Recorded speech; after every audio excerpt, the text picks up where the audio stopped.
Tiene la palabra el doctor Ignacio Maglio, abogado especialista en bioética y salud pública, abogado del Hospital Muñiz y Fundación Huésped, asesor de la Red Bioética de UNESCO. Bueno, cambiaste el orden. Muchas gracias, buenas tardes. Bueno, realizo esta presentación desde el campo de la bioética con enfoque de derechos humanos, para acompañar la iniciativa que legaliza la interrupción voluntaria del embarazo, con fundamento en el respeto a la dignidad personal, a la vida y en especial a la protección de la salud colectiva, visualizada en este caso en la prevención del amor y mortalidad de mujeres por secuelas de prácticas de abortos inseguros y clandestinos.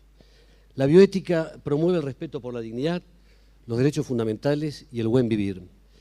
Y en este sentido creo que es preciso reconocer la experiencia de comunidades en donde el imperativo y la vigencia de estos derechos ha permitido justamente un buen vivir.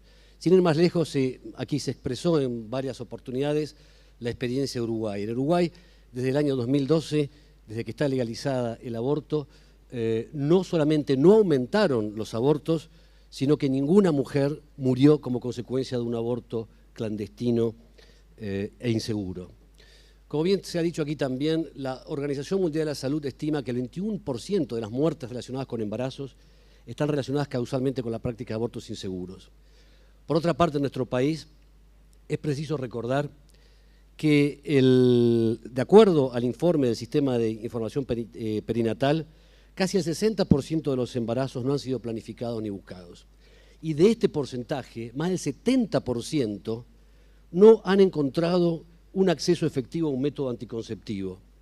Y creo que esto es necesario también decirlo. Es necesario achicar la brecha que existe entre la ley y la realidad, y sobre todo las necesidades de la gente.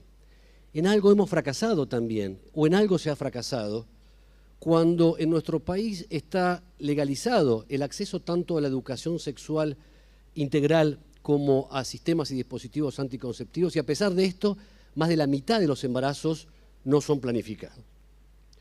Y ni que hablar, como se dijo aquí también, de los embarazos producto de violaciones, en donde a pesar de tener amparo legal, inclusive con el precedente FAL de la Corte Suprema, en muchas jurisdicciones de nuestro país, mujeres embarazadas producto de violaciones no tienen asegurado este derecho.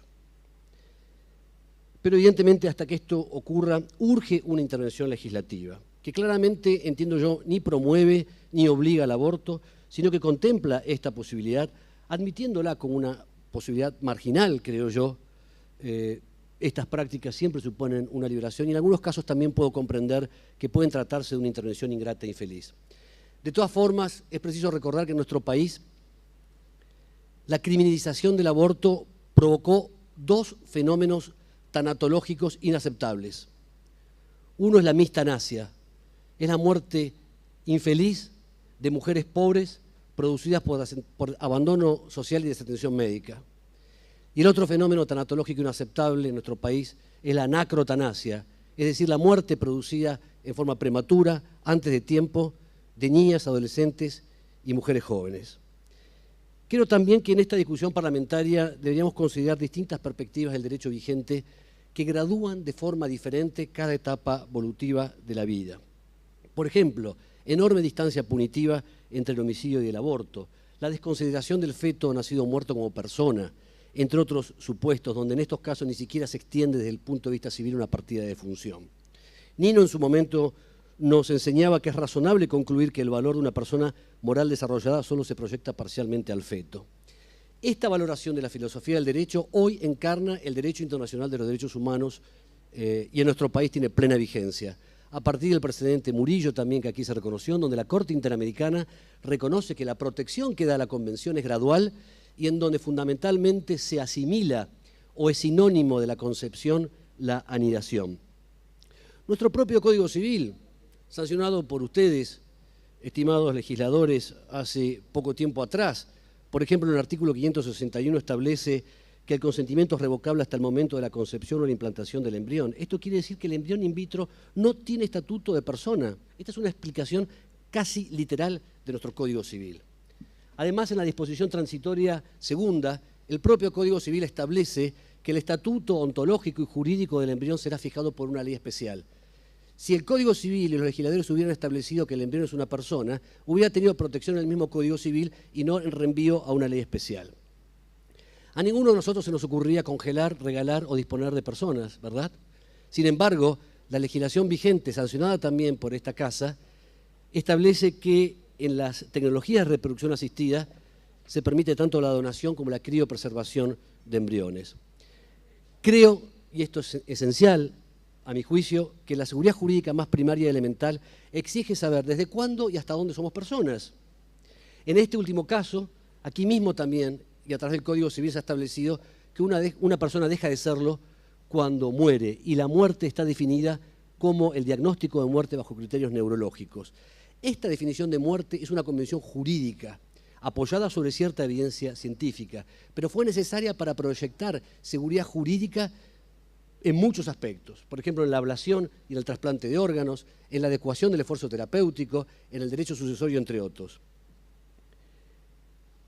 Si la ausencia de actividad neuronal define la muerte de una persona, no sería descabellado que podamos pensar que lo mismo ocurre en los inicios de la vida, cuando un embrión de 14 semanas carece del más mínimo desarrollo neurológico, sin ningún tipo de conciencia ni capacidad de sentir o de pensar. ¿No habrá llegado la hora de determinar el alcance legal entonces del artículo 19 del Código Civil cuando establece el comienzo de las personas? Distintos países de derecho comparado lo han hecho, y esta es una experiencia que creo que se podría retomar aquí en esta legislatura, en este Congreso. En España las 14 semanas, en Inglaterra las 24 semanas. Esto no solamente permitió certeza sobre la interrupción voluntaria del embarazo, sino que permitió, por ejemplo, que se realicen decisiones legales sobre el uso y el destino de decenas de embriones criopreservados, de utilizar quizás embriones supernumerarios para la investigación clínica. Sin embargo, estas y otras circunstancias en nuestro país se resuelven bajo las sombras en un estado de silencio, apatía y anomia. Creo sí, y esto debería comprenderse, que la calidad legislativa se mide también por el respeto a la diferencia. Por eso entiendo que debería preverse la alegación de la objeción de conciencia en esta ley o en estos proyectos que pueden legalizar la interrupción voluntaria. Pero quiero ser muy claro en este sentido. La objeción de conciencia nunca puede ser la excusa para aniquilar el efectivo ejercicio de un derecho. Por eso creo yo que la objeción de conciencia no podría aceptarse solo bajo las determinadas circunstancias de ejercicio. En primer lugar, la manifestación... Le queda menos de un minuto, gracias. Muchas gracias. La manifestación previa de la objeción al acto objetado, la alegación simultánea en ámbitos públicos y privados para evitar un doble estándar, la creación de un registro público de objetores, la imposibilidad de formular objeciones de conciencia institucionales o en servicios obstétricos en pleno, salvo aquellas de naturaleza confesional, la obligatoriedad de sustituir y derivar, el deber de atención inmediata en casos de urgencia y la imposibilidad de alegar la objeción de conciencia en el acceso a la información que tienen todas las mujeres. Para terminar, entiendo que se trata de una gran oportunidad para la democracia esta discusión. Entonces abrigo la esperanza de que a partir del diálogo fecundo, del respeto por las diferencias, de enriquecernos con las diferencias, asistamos a un proyecto que permita acceder a un aborto integral sin barreras, legal, seguro y gratuito. También aspiro a la sanción de una ley que esté atenta a la prevención y la promoción de la salud sexual y reproductiva y al mismo tiempo respetuoso de todos aquellos que aleguen distintas, sinceras e íntimas convicciones. Muchas gracias.